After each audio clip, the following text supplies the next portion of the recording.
Sean todos bienvenidos al primer taller de la quinta temporada dedicada a la industria 4.0, en donde los especialistas de robótica invitados por el Clúster de Tecnologías y el Hub de Innovación y Negocios de Puebla, en conjunto buscamos ayudar a empresarios y emprendedores compartiendo estrategias, herramientas y capacidades de actores estratégicos en el tema que ayuden a reducir la brecha digital de sus empresas. El día de hoy nos acompaña el director de Innovación y Transferencia de Conocimiento de la UAP, el doctor David Pinto, quien obtuvo su doctorado en Inteligencia Artificial y Reconocimiento de Patrones por la Universidad Politécnica de Valencia, España. Sus áreas de interés incluyen agrupamiento, recuperación de información, tareas PNL, interlingües, lingüística computacional, robótica, realidad aumentada, realidad virtual, dispositivos móviles y teoría de la complejidad. Sin más por el momento, le cedo la palabra al doctor David Pinto. Muchísimas gracias, pues un placer estar aquí con ustedes el día de hoy. Agradezco muchísimo la invitación por parte del clúster y de este grupo que está realmente motivando a los empresarios y a las personas que están de alguna manera vinculadas con este proceso que estamos viviendo en la actualidad de transformación. En particular, la invitación del día de hoy tiene que ver con el tema de la industria 4.0 y muy específicamente con el tema de robótica y aplicaciones. Quisiera comentarles que como director de Innovación y Transferencia de Conocimiento de la Benemérita Universidad Autónoma de Puebla, pues el involucramiento en este tema de la industria 4.0 ha venido a más en las últimas fechas, debido a que hay una gran responsabilidad por parte del área de la academia de tener un impacto importante en esta área en particular. Voy a centrarme de esta manera en una serie de elementos que quisiera tocar, tratando de ser lo más breve posible, porque es un tema muy, pero muy amplio, y simplemente para contextualizar comenzaré pues, hablando del tema principal que tiene que ver con la industria 4.0, algo muy, pero muy general, y entrar de lleno con el área de robótica desde la perspectiva de la Benemérita Universidad Autónoma de Puebla, unas aplicaciones específicas que nos interesa compartir con ustedes y centraremos al final nuestra conversación en otros proyectos que esperamos sean de interés para cada uno de ustedes. Entonces, comenzar con el tema de la industria 4.0 para contextualizar. Obviamente, la mayoría de ustedes, o tal vez todos ustedes tengan conocimiento, estamos hablando de una nueva fase de la revolución industrial, en donde hay elementos importantes a puntualizar. Finalmente, se trata de fases que hemos vivido en términos de la industria, desde la parte de mecanización, la parte en máquinas específicas para labores específicas. Pasamos a la industria 2.0, en donde hablamos de una producción en masa, líneas de montaje, el uso de la energía eléctrica. Hay muchísimos ejemplos ahí que pueden estar vinculados para poder entender cómo pasamos de la generación manual de productos a una industria en donde existía precisamente esa producción en masa. Posteriormente podemos ver la industria 3.0, en donde hay una gran cantidad de empresas que se enfocan a la automatización, de alguna manera automatizar los procesos industriales. Se introduce el concepto del uso de las computadoras, la informática y la electrónica para facilitar la producción. Y bueno, estamos hablando de un elemento muy importante que tiene que ver con la industria 4.0. En la industria 4.0 estamos hablando de la interconexión de los sistemas, y eso pues nos remarca elementos o puntos importantes: la interconectividad, la automatización, el aprendizaje automático y sobre todo uno de los elementos muy importantes que tiene que ver con el análisis y el procesamiento de datos en tiempo real. Entonces, hablar de industria 4.0 pues básicamente es un enfoque en el que tenemos elementos interconectados y una serie de componentes que son muy importantes de tratar. Ya no solamente se trata de tener automatizados los elementos, sino que además, pues esa cantidad de datos, los elementos de simulación, la integración de sistemas, el Internet de las cosas o el IoT, la ciberseguridad, cloud computing, los robots en específico que vamos a estar hablando en este momento, son tópicos que resultan ser de para eso. resulta ser de mucho interés para nosotros. Y en ese sentido, pues es que conviene pues platicar de cada uno de esos elementos que están involucrados. Si bien en el área que nos encontramos en este momento dentro de la universidad nos interesa o hemos estado trabajando con casi todos estos tópicos que ustedes pueden ver en esta diapositiva en el lado derecho, el día de hoy estamos platicando principalmente de cómo hemos tratado de relacionarnos con el ambiente de la robótica. Entonces, en este sentido, pues platicaremos específicamente del tema específico que tiene que ver con la robótica. En nuestro caso, hemos considerado importante trabajar con el tema de la robótica porque finalmente, a través de los años, si bien podemos saber que existen diferentes tipos de robots en la industria, en la academia, en el ámbito de público y privado, es muy importante entender que estamos viviendo una etapa relevante en esta área en particular en los últimos años. Han habido progresos muy importantes en el área de robótica en los últimos años y los robots cada vez son más baratos y además son más confiables. Cada vez tenemos mayor oportunidad de poderlos adquirir. Hay diferentes tipos de robots, robots de servicio, por ejemplo, ya de manera mucho más habitual podemos encontrar ese tipo de robots en los hoteles, en los lugares de conferencias, pero también los clásicos que conocemos son los robots industriales, este tipo de brazos robóticos para poder hacer soldaduras o ensambles dentro de la industria, pues son bastante conocidos. Hay robots terrestres, hay robots aéreos, hay robots acuáticos. Y bueno, uno de los elementos que más nos ha llamado la atención dentro del ámbito académico pues son los robots humanoides. Los robots en general cada vez tienen un mayor grado de autonomía y eso es debido a que ha habido pues, una masificación del uso de los mismos robots, de las técnicas de programación, pero también de la adquisición de los dispositivos y de los elementos, actuadores y sensores que cada vez son mucho más baratos y nos permiten crear dispositivos que puedan ser pues, así, autónomos, pero además no solamente el grado de independencia, sino además la gran cantidad de procesamiento de información que pueden realizar. De esta manera nosotros nos hemos abocado a poder en algunos casos adquirir y en algunos casos crear nuevos dispositivos robóticos.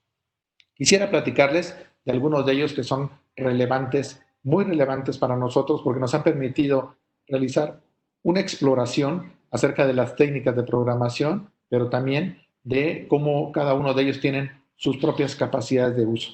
Este que ustedes están observando acá es un robot que nosotros le hemos denominado Arthur. Es un robot humanoide, claramente se puede observar que tiene sus características humanoides, tiene un rostro que tiene un material sintético que emula la piel humana. Y este robot es muy interesante porque permite hacer una serie de interacción con los seres humanos a través de expresiones faciales y voz.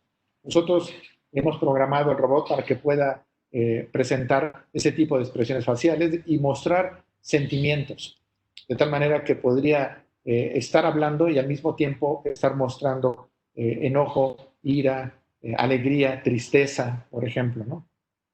El robot cuenta con 23 motores por debajo de la piel que hacen que sus expresiones sean muy parecidas a los seres humanos. Y la piel sintética pues también nos permite apoyar este tipo de expresiones. Es muy interesante desde el punto de vista académico porque la idea es que podemos trabajar con los seres humanos y ver cómo reaccionan los seres humanos ante las expresiones que genera este dispositivo, pero además nos permite experimentar con una gran cantidad de actuadores y de sensores. El robot tiene una cámara en uno de los ojos, pero además tiene una cámara en el pecho, tiene micrófonos que nos permiten emular los oídos y obviamente los actuadores que nos permiten generar las expresiones faciales. Entonces, de alguna manera, no solamente se trata de generar una apariencia humana hacia el exterior, pero también de tener un espacio de experimentación para nuestros estudiantes que les permita llevar un control activo de cada uno de estos motores de manera independiente.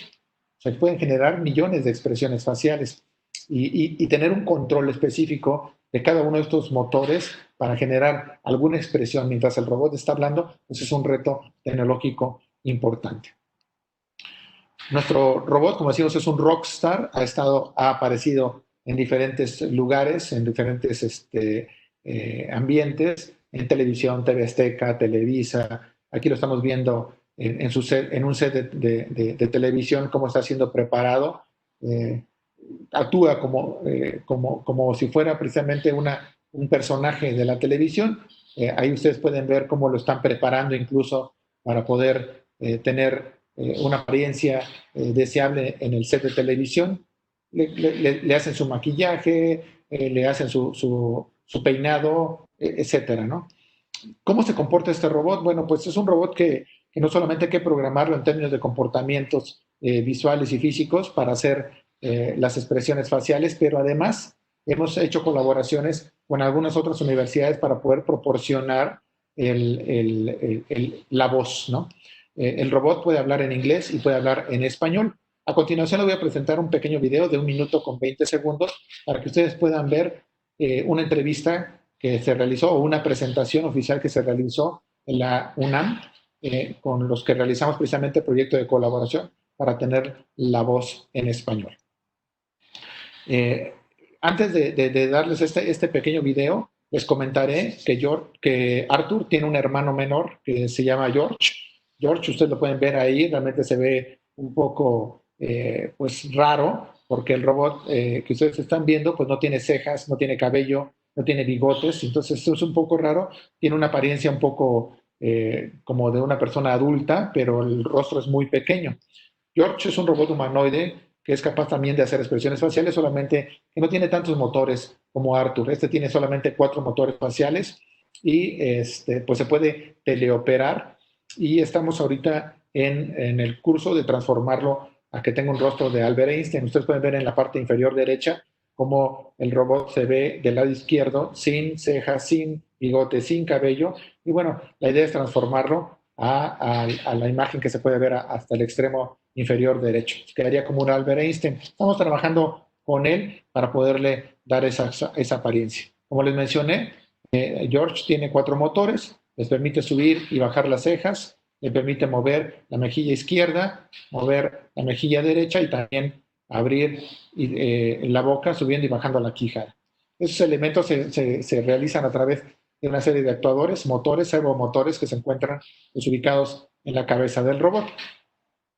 Entonces, voy a mostrarles este video que hicimos en la presentación de la UNAM.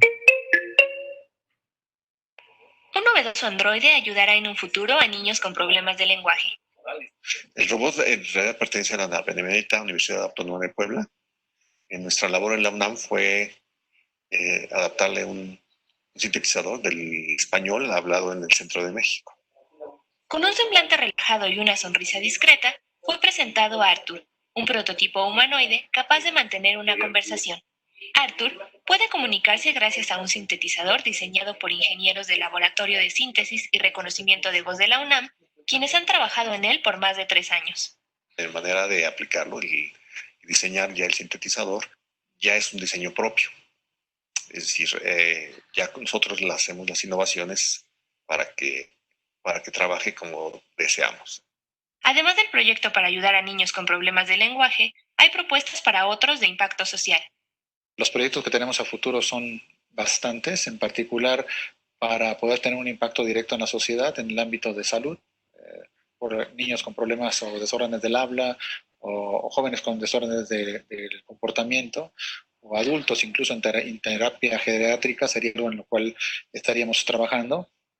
Actualmente se está trabajando en integrar a Arthur un reconocedor en náhuatl con el propósito de preservar esta lengua. Soy Artur, no se pierdan la programación de TV UNAM. Para TV UNAM, Viridiana Mondragón. Ustedes pueden ver, Arthur es capaz de hablar, tiene la posibilidad de ver, tiene la posibilidad de hacer gesticulaciones, expresiones faciales, y eso de alguna manera pues, nos permite pues hacer una serie de experimentos y pruebas relacionadas con la robótica. Si bien es un reto importante tener una interacción directa con las personas a través de este tipo de dispositivos, pues realmente hay un ámbito de trabajo y de estudio muy grande que se puede llevar a cabo. El robot fue adquirido tal y como se menciona en el audio, en el video, para llevar a cabo 3 actividades principales que están relacionadas con atenciones al sector social, que tiene que ver con la rehabilitación de niños con problemas de lenguaje. Realmente hemos visto cómo pequeños de 4 o 5 años que tienen problemas para realizar expresiones en términos de voz, en lugar de decir, por ejemplo, ahí no decíamos del lado derecho no la Coca-Cola, pues dicen la totatola, o la pelota, dicen la etota, o no pronuncian bien, tienen ceseo, o no pronuncian bien la R.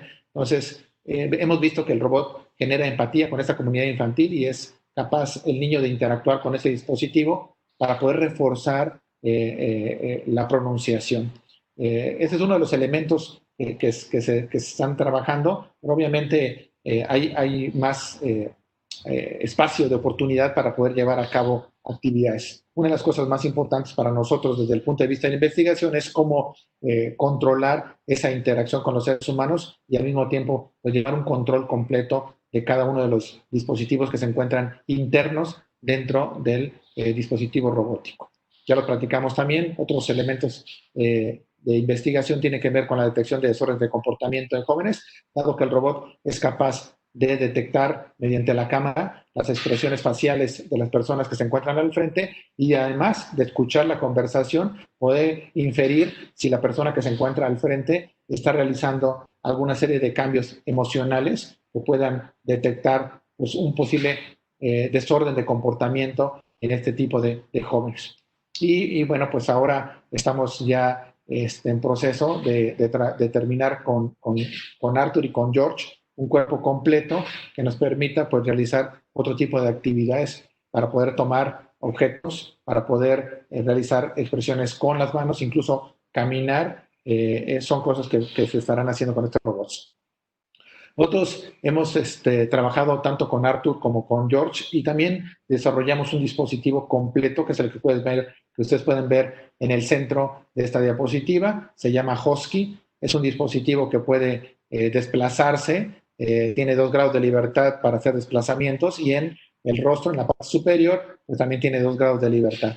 Es decir, el rostro se puede mover a la izquierda, a la derecha, arriba, abajo y también puede ver y también puede hablar, ¿no? Utilizamos el mismo sintetizador que se desarrolló con la UNAM y el dispositivo pues puede realizar actividades. Este dispositivo pues nuestra idea era llevar a cabo actividades de otro tipo de propósitos, vigilancia, seguimiento, asistencia. Si alguna persona llega a una empresa, por ejemplo, pues el dispositivo te puede dar orientación de dónde se encuentran ciertas áreas, ciertas personas o información. En general, el dispositivo fue completamente diseñado por nuestros laboratorios y se encuentra disponible para quienes lo quieran visitar dentro de la universidad. Algunos otros por ahí, hemos hecho algunos otros experimentos. Ahí del lado derecho tenemos una versión del famoso R2D2 de la Guerra de las Galaxias. Pero bueno, todo esto nos ha dejado pues, muchísima experiencia en términos de manipulación de actuadores, sensores, sintetizadores de voz, reconocimiento de ambientes a través de las cámaras y bueno, pues son de las cosas que me interesaba que ustedes conocieran, ¿no? El realizar actividades con ese tipo de robots pues nos lleva a una dinámica de generar interfaces entre los seres humanos y los robots, de tal manera que cuando nosotros le damos una orden o platicamos con un dispositivo como los que presentamos anteriormente, pues tenemos que hacer un efecto de transcripción. Es decir, nosotros hablamos, lo que hablamos lo transcribimos a un texto. Ese texto requiere que sea entendido desde el punto de vista del lenguaje natural para que pueda ser procesado y llevado a cabo a una base de conocimientos representada, ¿verdad? De alguna manera, para que pueda ser interpretada y llevar a cabo pues, actividades de cualquier tipo, ¿no? Desde responder cuál es la hora hasta responder una pregunta de quién es, por ejemplo, el presidente de la República Mexicana o saber cuántas horas requiero para llegar desde Puebla a Tabasco. O sea, muchísimas cosas que se pueden preguntar y regresar esa información a través de la misma secuencia de procesos para poder regresarle al ser humano una serie de mensajes a través de síntesis de voz que le permitan pues, pensar que realmente está hablando con el dispositivo, cuando en realidad todo es una serie o una secuencia de procesos que van desde la transcripción a la representación del conocimiento hasta el regreso a la parte de síntesis de voz. De esa manera,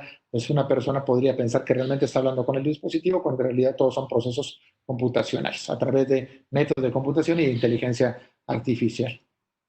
Hemos realizado bastantes cosas, pero una de las cosas que me pareció interesante es comentarles que este dispositivo utiliza actuadores muy simples a través de ligamentos plásticos, un servomotor que jala cables y que le permite hacer pues una apariencia de que el robot está sonriendo o que está triste, pero también hemos hecho una serie de desarrollos tecnológicos como este que ustedes van a ver acá. Es una patente que se envió al Instituto Mexicano de la Propiedad Industrial y básicamente es un actuador muscular robótico. Hicimos dos tipos de actuadores y este es uno de ellos que es interesante y que bueno, ustedes lo van a poder ver muy rápidamente, ¿no?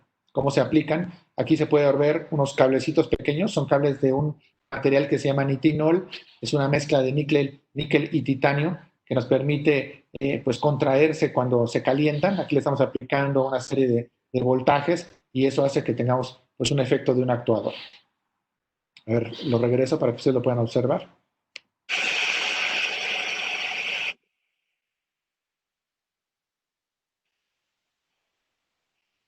Obviamente es un actuador muy simple, es un prototipo.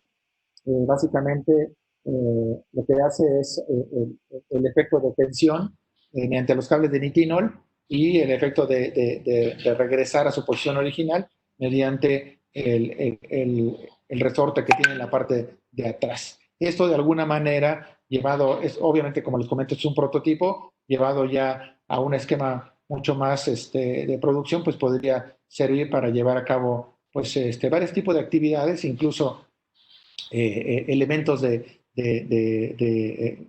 actuadores musculares que se podrían implementar en algunas piezas de piel sintéticas que podrían ser utilizadas por personas en rostros, en manos, en cualquier otro tipo de cosas.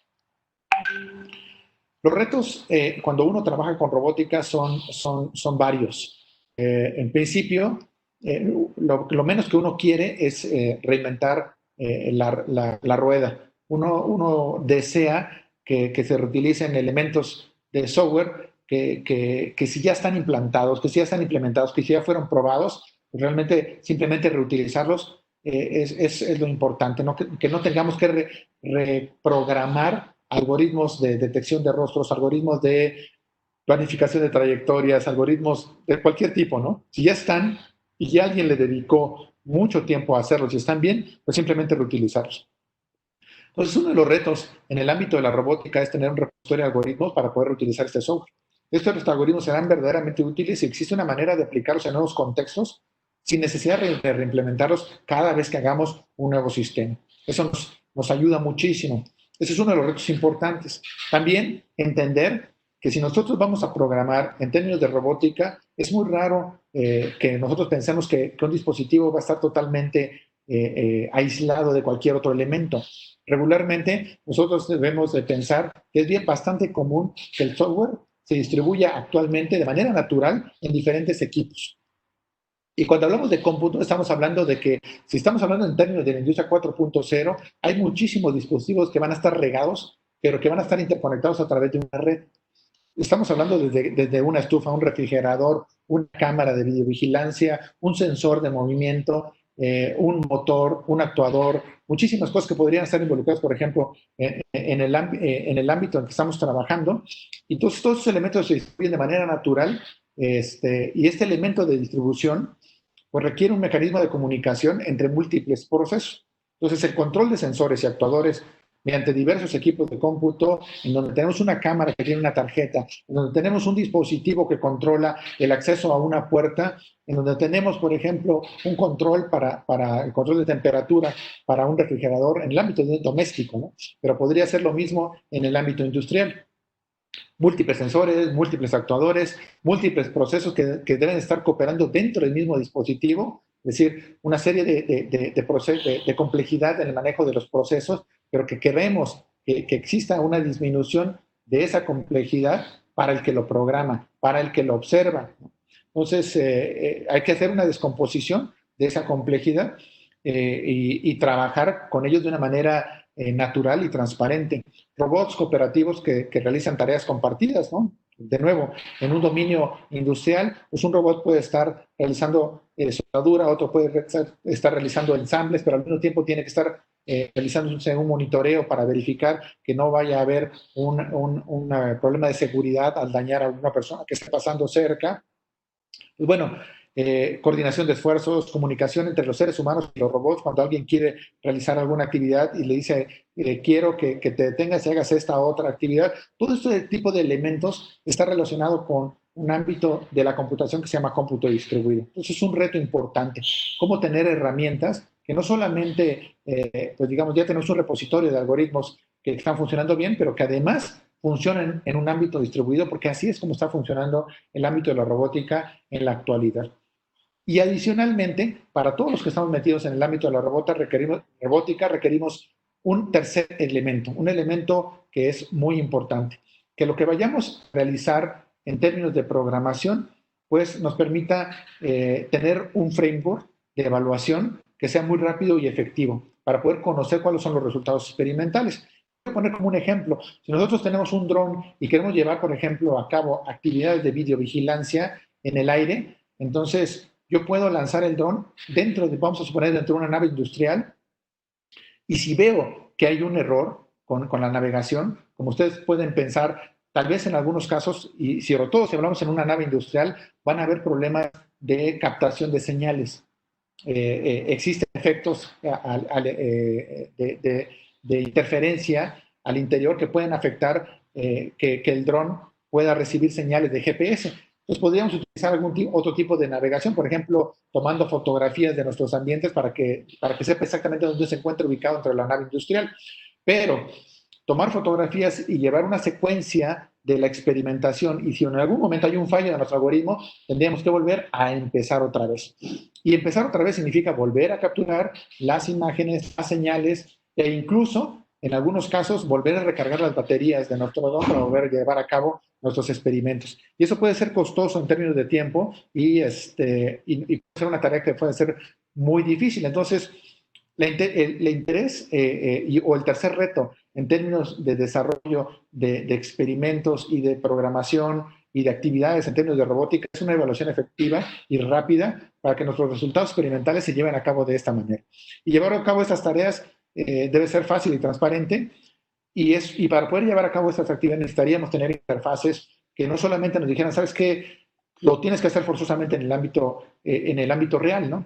En un ambiente real, pero también tener esquemas de simulación de tal manera que sea transparente para nuestros algoritmos el hecho de que lo está haciendo en un ámbito real o en un ámbito de simulación. Entonces, no es necesario saber si la comunicación se está llevando a cabo con un robot real o en un ambiente real, siempre y cuando se realicen correctamente las simulaciones. Entonces, estos tres elementos que hemos planteado en este momento deben estar presentes cuando nosotros llevemos a cabo actividades de simulación y programación para poder hacer un avance todavía mucho más sustantivo en el desarrollo de algoritmos o de ámbitos de programación en términos de robótica. Por eso es que nosotros, en el ámbito de la academia, hemos estado trabajando con un metasistema operativo que se llama ROS. ROS viene de las siglas de Robotic Operating System y es bastante conocido en muchos ámbitos. En la industria también se utiliza. Y ROS es muy bueno para poder llevar a cabo este tipo de programaciones, primero porque hace una abstracción del hardware. Es decir, no importa si tú estás programando un servomotor de una marca, Dynamic Cell, o estás programando con un motor de otra marca, o si el servo es más pequeño, más grande. Finalmente, este tipo de sistema operativo hace una abstracción del hardware y simplemente me genera una serie de rutinas que permiten programarlos. Existe un driver específico, es muy parecido a lo que actualmente manejamos con dispositivos en los equipos de cómputo. Es decir, a ti no te preocupa si tu impresora es una Epson, si es una HP, si es una marca diferente, eso a ti no te interesa. Mientras existe el driver correcto que envía la información directamente a la impresora, tú simplemente dices quiero imprimir y se imprime. Lo mismo pasa con el manejo de los dispositivos. Quiero manejar un motor, y le digo, quiero que des vueltas, quiero que te detengas, quiero que hagas este tipo de sensado con un sensor de calor, con un sensor de movimiento, quiero que me leas información de una cámara, no importa igual la cámara qué marca sea, cuál sea la cantidad de frames por segundo que maneja el dispositivo, es decir, la calidad, si es una cámara de alta definición o no. No interesa eso, simplemente le digo, dame la información de la cámara y la obtengo. Entonces existe la posibilidad de hacer abstracción del hardware, controlar los dispositivos incluso, es posible no solamente a alto nivel, sino incluso a bajo nivel,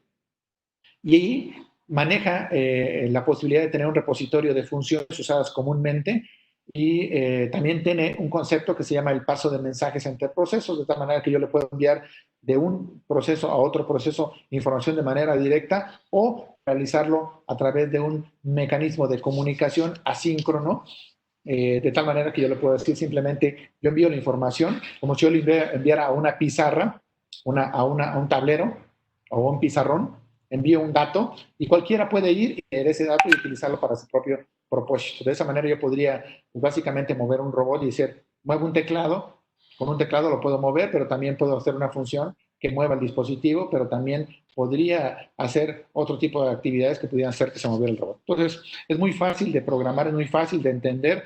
Hay la posibilidad de hacer administración de paquetes, herramientas y bibliotecas para poder construir códigos cada vez mucho más complejos, tomando como referencia los códigos construidos previos. Lo menciono acá porque es realmente uno de los dispositivos que más utilizamos. No quiere decir que todo lo hacemos en ROS, pero sí es uno de los que más utilizamos, y lo que tratamos de hacer es construir nuestras bibliotecas de control utilizando lenguaje C, Java o Python, y programamos precisamente ya sistemas de mayor envergadura utilizando también estos sistemas, estos lenguajes de programación. Hasta ahí, digamos, como una introducción de todo lo que realizamos en términos de robótica. Tenemos varios tipos de dispositivos y pues ahora les platicaré algunas de las áreas de interés que están relacionadas con la parte de robótica como temas de aplicaciones. Uno de los elementos que más nos ha interesado en términos de aplicaciones tiene que ver con los laboratorios remotos. ¿Por qué nos interesa esto? Bueno, y finalmente sabemos que esto viene desde hace un par de años que tenemos el interés. Ahora se ha magnificado el interés debido a la época que estamos viviendo en este momento, pero comentarles el interés de trabajar con laboratorios remotos, ¿no? ¿Por qué queremos trabajar con laboratorios remotos y qué es un laboratorio remoto? En esta diapositiva ustedes pueden observar un ejemplo de un laboratorio remoto.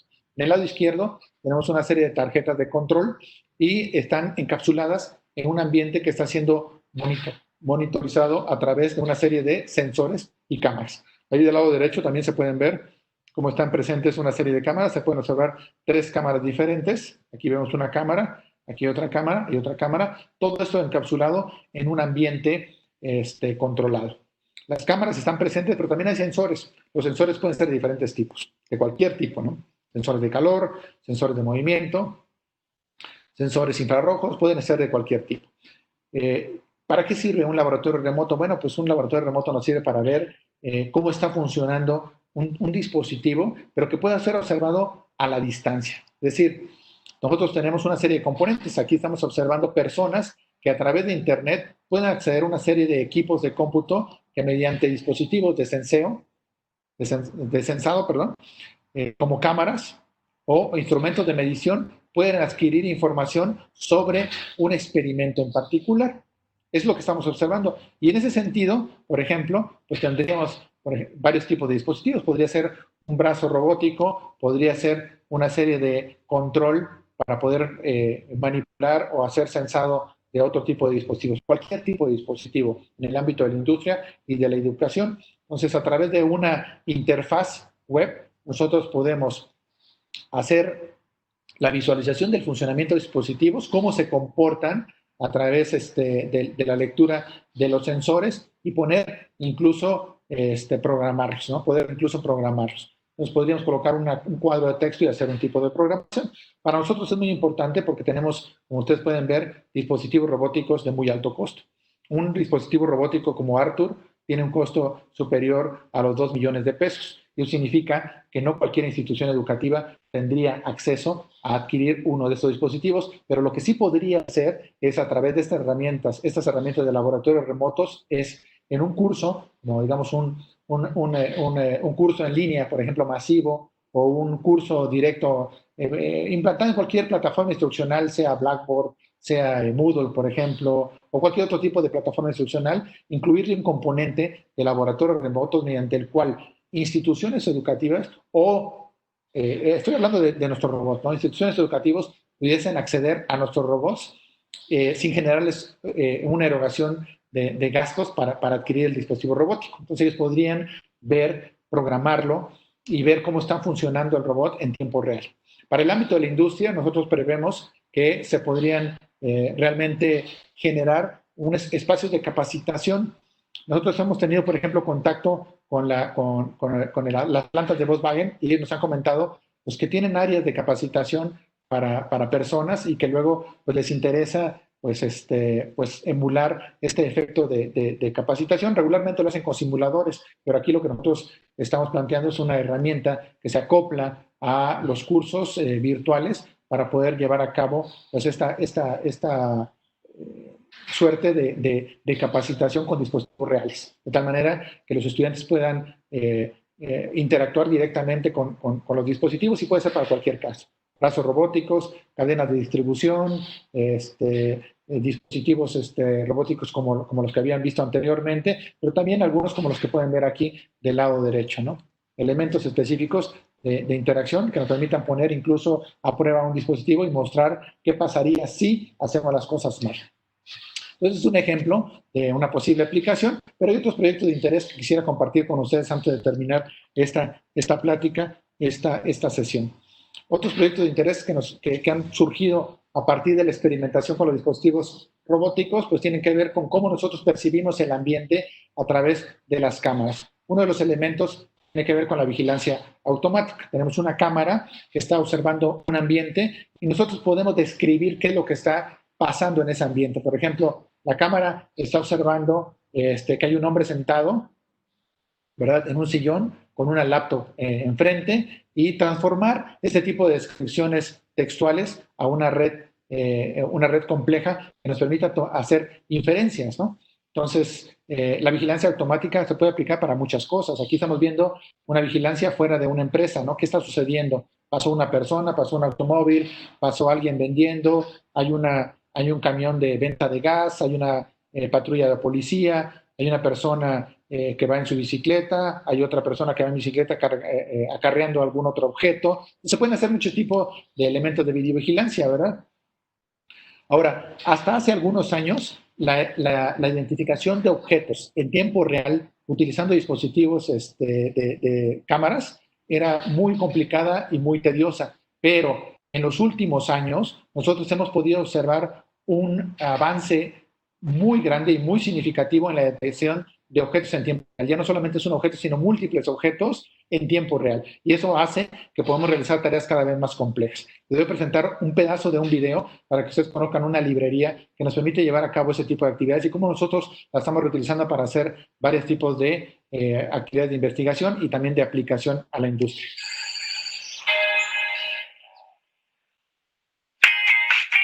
Aquí vemos cómo en tiempo real se están detectando diferentes tipos de objetos, diferentes tipos de personas, muchas personas al mismo tiempo. Sofá, una persona, dos perros, una silla, ahí vemos personas, camiones, coches, motocicletas, todo en tiempo real. Aquí no necesitamos horas de procesamiento, es más, ya no necesitamos minutos de procesamiento, esto se está haciendo en tiempo real. Personas, caballo, perro, muchos automóviles. Y esto es realmente relevante porque con una sola inspección se están detectando estos objetos en tiempo real. Y eso nos da una apertura para poder llevar a cabo actividades que antes ni siquiera nos podríamos imaginar. Obviamente, para llevar a cabo la detección de todos estos objetos se necesita una base de conocimientos muy bien entrenada. La biblioteca que estamos viendo acá, aquí está detectando una mochila en la parte trasera de una persona que va caminando con esquís y tiene un perro en la parte de atrás. Aquí estamos detectando algunos tazones, personas. Si a eso le añadimos las técnicas de identificación de rostros, pues podemos tener herramientas muy, pero muy complejas que nos permitirían realizar actividades muy importantes.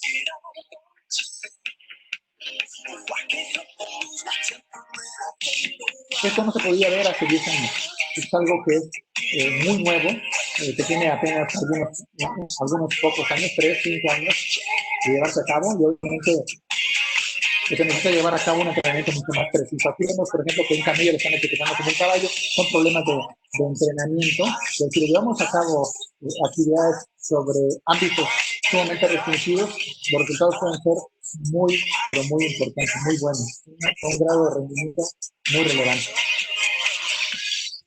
Estamos viendo televisiones, personas, ambientes diferentes, ¿verdad? Un coche, un perro, otra persona.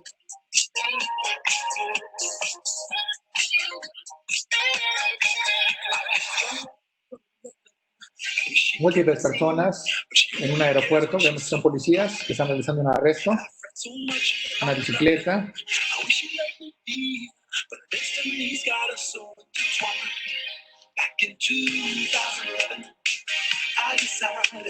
Bien, voy a proseguir.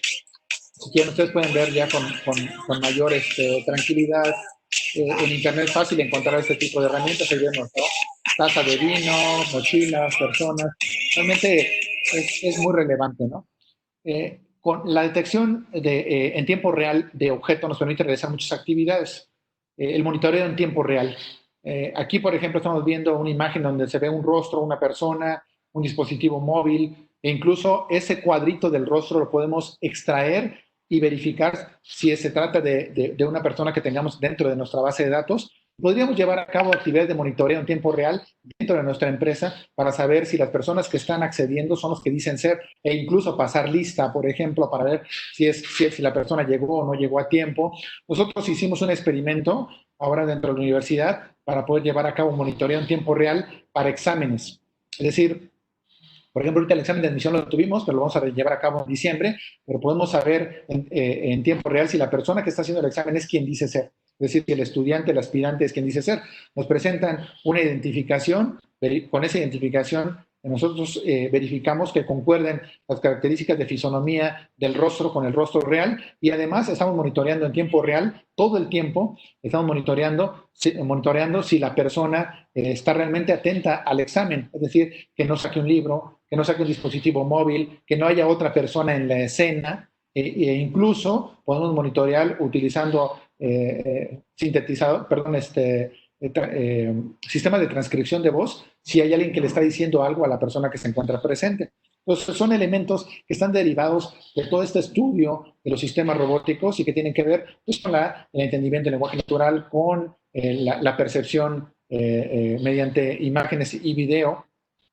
Este es un ejemplo. Aquí tenemos otro ejemplo para el control de personal interno. Tenemos un sistema de videovigilancia que nos permite saber pues, cuántas personas están presentes dentro del área de trabajo y qué otros elementos podrían ser de interés. Eso se puede programar de acuerdo a los intereses de las empresas y poder saber exactamente qué es lo que realmente les interesa. Si los que les interesa es saber cuántas personas hay, nosotros lo podemos verificar en tiempo real. Si lo que les interesa saber es si el área está limpia, por ejemplo, pues también lo podemos hacer. Nos pidieron en algún momento para restaurantes detectar en tiempo real si las mesas estaban limpias o si había suciedad. Si una mesa no tiene personas, pero no está limpia, pues es una alarma que le enviamos al gerente para decirle pues tienen que ir a limpiar esa mesa para generar un ambiente de limpieza en el restaurante en general.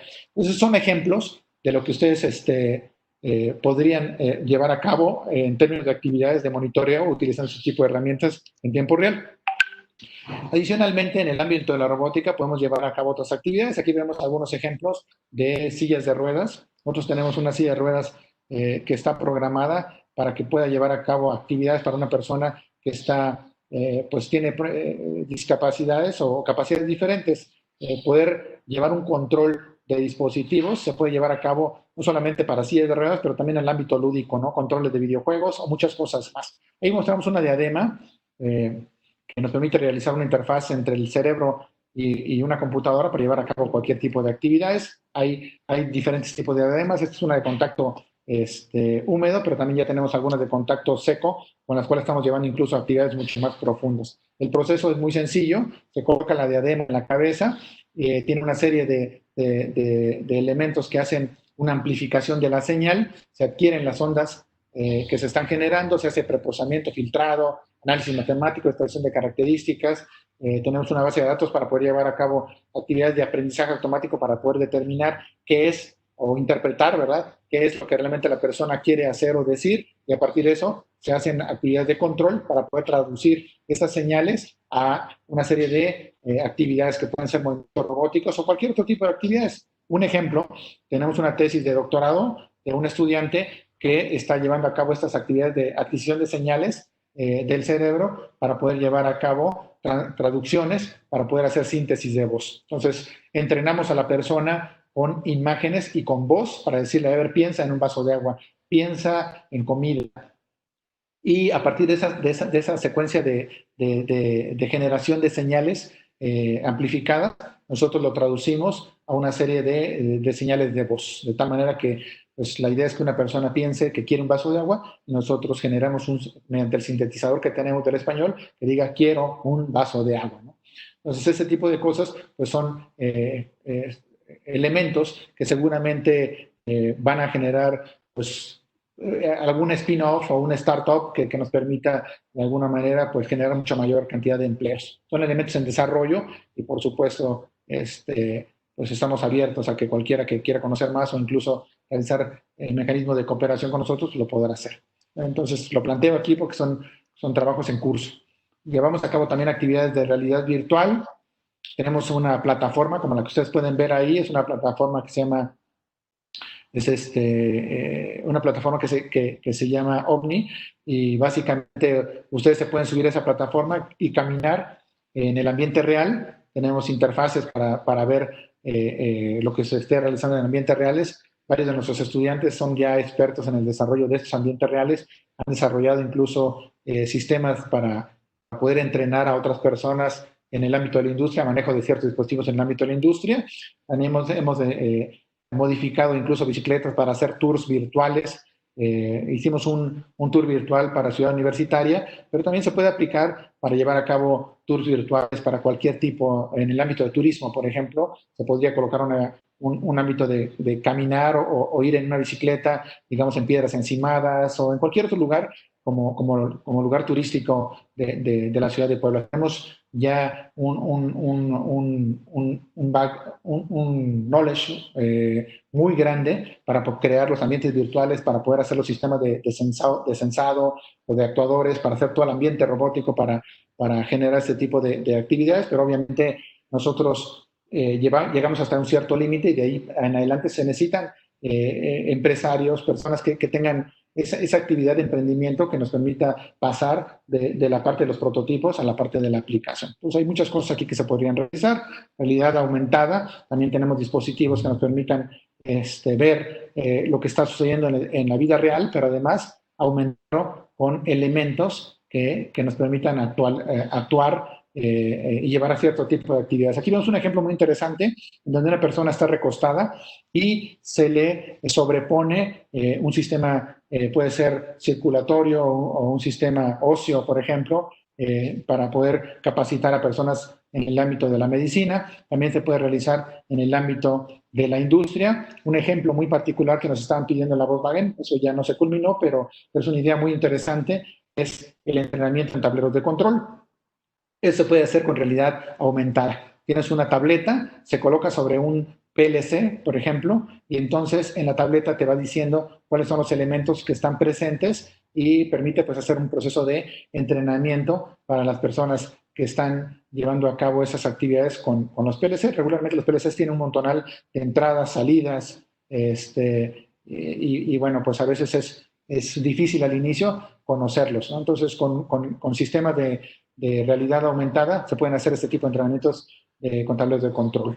Creación de ambientes virtuales, aplicaciones de rehabilitación física, hay un montón de cosas que se pueden realizar y bueno, pues tenemos todo el background que viene precisamente de todo este aspecto de manejo de dispositivos robóticos y que nos ha permitido pues avanzar en el ámbito de realidad virtual aumentada, manejo de sensores, actuadores, cámaras y muchas otras cosas más. Un poco para terminar, dentro de la Dirección de Innovación y Transferencia de Conocimiento de la UAP, que es la dirección que se encuentra bajo mi cargo, también tenemos un área que se llama la Makerson. En la Makerson tenemos, por ejemplo, ahí un CNC, tenemos dispositivos tradicionales para hacer fresas, por ejemplo, también tenemos cortadoras láser, impresoras 3D, tanto de resina como de otro tipo de impresiones.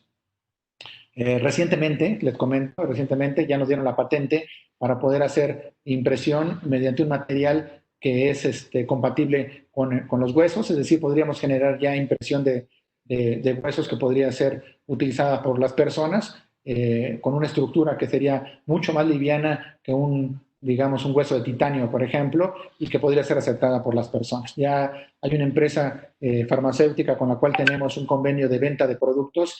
Ellos ya están realmente interesados en esa patente, pero estamos todavía en el proceso de pláticas. Así que pues es una patente que si a alguien le interesa lo podemos platicar con mayor detalle. Y bueno, básicamente es una impresión 3D de huesos que podrían ser básicamente útiles para las personas que han sufrido algún tipo de accidente. En la Makerson hacemos varias cosas. Ahí estamos haciendo un plan de realizar ya no solamente un espacio de crear actividades, sino que sea mucho más dinámico y mucho más fácil de acceder para todas las personas que se encuentran al exterior. Posteriormente, si quieren, les puedo compartir a través de los que nos invitaron a esta plática para poder llevar a cabo una plática mucho más profunda acerca de cómo vamos a hacer un espacio de integración. Por lo pronto, ahora tenemos la creación de un centro de innovación en logística. La CANIETI, que es la Cámara Nacional para la Industria Electrónica de Telecomunicaciones y Tecnologías de la Información, se ha ligado con nosotros y nos han proporcionado una serie de dispositivos y materiales para hacer pues, una colaboración entre ellos y nosotros ante la visión de la industria 4.0 para poder llevar a cabo desafíos que tenemos en términos de logística y optimizar, por ejemplo, cadenas de suministro para hacer este laboratorio que les estamos comentando. El SIL 4.0 es un centro de innovación en logística que tiene un equipamiento en terminales RFID, antenas, arcos para lectura de las tarjetas, sensores, kits, cámaras, sistemas de GSM, Wi-Fi, aplicaciones móviles, cámaras de seguridad y brazos robóticos. Todo eso va a estar en una área específica de nuestra dirección y nos va a permitir pues, trabajar en el ámbito también de logística. Y bueno, pues dado que es un laboratorio que se está creando, pues también lo ponemos a disposición para aquellos que estén interesados en afiliarse o más bien conocer un poco más acerca de lo que nosotros hacemos